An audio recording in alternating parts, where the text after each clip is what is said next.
Assalamualaikum warahmatullahi wabarakatuh. Perkenalkan, saya Larasati Ramadiani dengan NIM 123704009. Pada kesempatan kali ini, saya akan membuat tutorial analisis spektroskopi dengan menggunakan aplikasi Origin. Nah, di sini kita sudah ada di dalam aplikasi Originnya.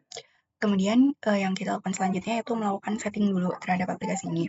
Jadi saya tuh memiliki sampel, bentuknya itu adalah CSV seperti ini. Nah, ini tuh masih dalam bentuk scientific notation ya, karena ada E02 ini. Nah, sebenarnya ini tuh bisa dijadikan bentuk bulat gitu ya. Karena E02 ini tuh artinya perpangkatan 10 pangkat 2, jadi sebenarnya itu 8 dikali 100 gitu. Jadi nilainya tuh bisa diubah jadi 800 atau dijadikan numerik gitu. Jadi di Origin Lab ini nanti kita ke tools dulu, terus ke option, terus nanti di numeric formatnya itu kita ganti separatornya jadi 1000 gitu. Tapi pakai koma kayak gini. Terus di miscellaneous-nya tuh di yang enable collapsible menunya itu di uncheck list gitu. Nah, udah kan? Kita sekarang impor data yang tadi CSV itu. Ini kita pilih yang CSV. Terus kita pilih yang sampel ZNS. Kita add file, kemudian kita klik OK. Nih, kita klik OK. Di sini bakal muncul dua tabel. Yang pertama, dua kolom. Yang pertama itu ada wavelength atau panjang gelombang. Yang kedua ada persen reflektansi. Kita bisa klik kanan, kemudian kita set as long name aja biar dipindah di atas. Ini kita bisa hapus. Nah, setelah itu kita bisa tambah kolom. Di sini kita tulis reflektan. Kita mencari nilai reflektan itu karena sesuai dengan rumus Kubiak-Kamang, di mana 1 min R kuadrat gitu. Jadi yang dipakai nilai R, bukan persen R, karena reflektan itu simbolnya R kan. Dan di sini kita bisa langsung kayak di Excel gitu ya, asal muncul fx-nya ini. Jadi kita masukin formulanya di sini. Itu tuh formulanya pakai B per 100 gitu. Nah, ini nanti muncul seperti ini. Kemudian kita akan tambahkan kolom lagi. Di sini kita bakal tulis, kita panjangin dulu ya. Di sini absorption coefficient. Nah, atau koefisien absorpsi. Di mana koefisien absorpsi ini memiliki satuan M, kemudian ininya kita subscript upper ya. Ini -1. Nah, kemudian di fx-nya sendiri kita tuh bakal isi dengan ini 1 min R tadi berarti 1 min C di pangkat 2 gitu ya. Nah, terus di sininya di komennya kita isi karena simbolnya K itu tuh kita K sama dengan ini ya 1 min R, jadi rumus aslinya di kuadrat. Nah, gini. Kemudian kita tambahin lagi kolomnya. Di sini kolomnya itu namanya adalah scattering coefficient atau coefficient scattering. Di mana coefficient scattering ini tuh memiliki satuan yang sama gitu ya dengan unit maksudnya dengan coefficient absorpsi atau coefficient serapan. Terus di sini di fx-nya kita masukinnya S karena simbolnya itu S sama dengan 2R ya. Nah, ini baru kita masukin formulanya 2 dikali dengan R tuh kolom C gitu di sini. Nah, ini nilainya. Lalu di sini kita tambah lagi kolomnya dengan Kubiak-Kamang ya. Fungsi Kubiak-Kamangnya. Jadi ini R. Kemudian di sini kita langsung isi aja rumusnya itu kan K per S ya. Jadi kolom D dibagi dengan kolom E. Nah, ini. Nah, kemudian setelah itu kita tambahkan kolom lagi, tapi ini jangan lupa ya, ini kan merupakan rumusnya gitu, biar ingat di sini kita kasih keterangan dulu K per S, oke. Kemudian di kolom G ini kita masukin rumus energi. Rumus energi dan satuannya adalah electron volts. Kemudian di sini E sama dengan HV atau dibacanya nu. Kemudian ini ditulis 1240 dibagi dengan wavelength-nya, yaitu kolom A. Kenapa 1240? Karena ini tuh merupakan hasil dari persamaan energi foton gitu. Jadi nanti didapatkannya nilainya 1240. atau 1240. Kita tambahkan lagi kolomnya, lalu di sini kita tulis fungsi dari kubil kamang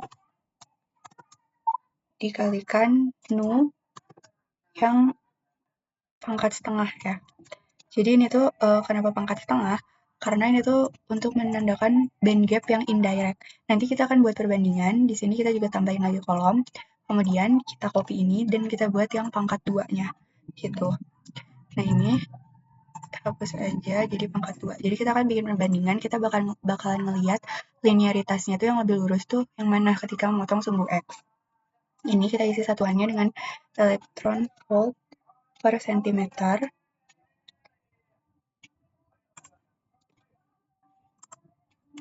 Tuh, ini juga sama ya yang pangkat 2. Salah ini kita. Nah, ini kita copy maksudnya. Di sini kita paste. Kemudian ini kita isi rumusnya itu adalah kolom F dikalikan dengan kolom G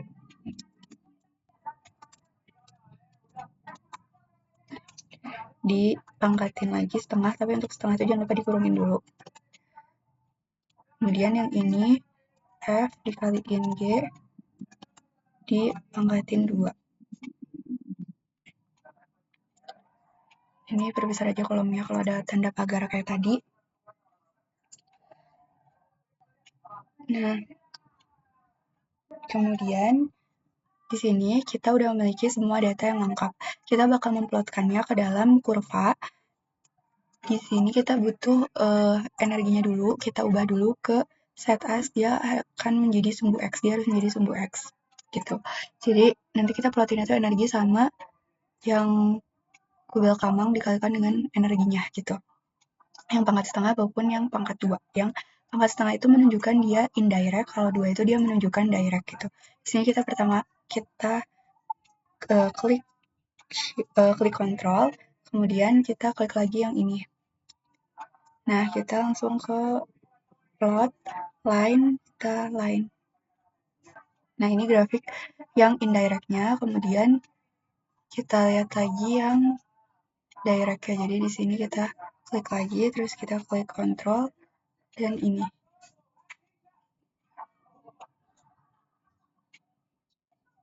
Nah, ini buat yang grafik direct-nya.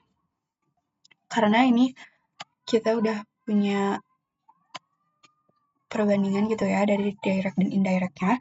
Sekarang kita bakal lihat literatur. Di sini saya memiliki 2 buah jurnal yang mengatakan bahwa di sini zinc sulfide atau ZNS ini memiliki band gap dengan rentangnya tuh yang normal di 3,6 electron volt. Jurnal yang kedua juga mengatakan bahwa ZNS ini memiliki band gap yang direct dengan nilainya tuh 3,72 electron volt. Sebenarnya nggak terlalu beda jauh ya, artinya masih di rentang 3,6 lebihan. Nah, di kedua jurnal ini menjelaskan gitu mengenai band gap yang normalnya dan juga mengatakan bahwa ZNS ini merupakan material atau senyawa yang direct band gapnya. Jadi kita akan memilih yang grafik kedua ini ya. Karena selain dari jurnal atau literatur juga di sini bisa terlihat bahwa yang pangkatnya setengah itu memiliki linearitas yang kurang gitu daripada yang pangkatnya 2 gitu. Jadi ini kurang lurus.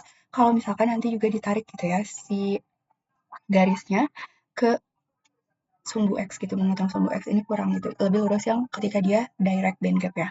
Nah, karena itu kita langsung aja pakai yang ini.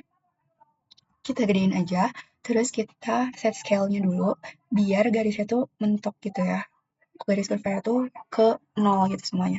Di sini kita klik scale, di horizontalnya itu kita ubah ke 1,5, dan di vertikalnya itu kita bikin di 0. Kita okein. Nah, nanti bakal jadi kayak gini. Kalau dia udah mepet kayak gini, baru bisa kita tarik. Yang pertama tuh kita klik ini, line tool, dan kita tarik aja dari yang linear. Dari sini ke bawah. Nah, ini karena saru gitu ya warnanya, kita bisa pilih warnanya jadi warna merah, dan ketebalannya bisa jadi 2. Nah, ini. Sekarang kita akan tariknya tuh garis ini harus berhimpit banget sama kurvanya gitu, garis yang kita buat ini. Nah, tujuannya itu biar lebih akurat ya hasilnya tuh. Ini yang linear ya, karena ini ada sedikit rumput gitu ya di sini, jadi nggak rata gitu. Jadi di sini ya menurut saya yang linear. Kemudian kita tarik sampai bawah dan ini sudah berpotongan dengan sumbu X gitu. Jadi nilai Y-nya itu sama dengan 0. Karena di sini tuh menandakan bahwa ini tuh titik awal gitu, transisi elektron gitu. Atau band gap-nya bisa dilihat dari sini. Nah, gimana cara ngelihatnya? Ini kita klik screen reader, kemudian kita pasin di sini ketika dia memotong sumbu X. Nah, di sini dilihat ya nilai X-nya itu 3,43, berarti EG-nya atau band gap-nya itu ada di 3,43 electron volt. Kita tulis aja di sini EG sama dengan 3,43 electron volt. Nah, gitu.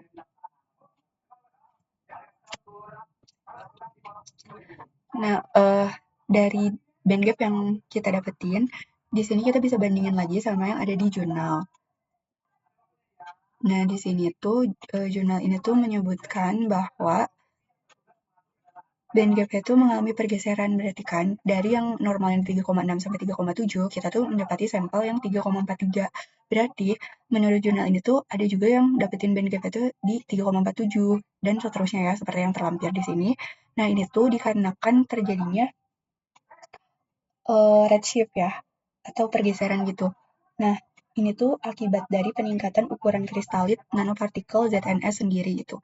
Jadi mungkin perlu diketahui terlebih dahulu bahwa pergeseran band gap itu dapat disebabkan oleh 5 hal. Salah satunya ukuran kristalit, dan keempat lainnya itu ada doping, defect, impurity, dan juga heterojunction gitu. Dan untuk kasus ZNS sendiri, karena dia berbeda dari ukuran normal band gap-nya, itu tuh dikarenakan ukuran kristalit gitu. Mungkin sekian gitu ya video yang bisa saya sampaikan mengenai sampel ZNS. Sampai jumpa di video selanjutnya.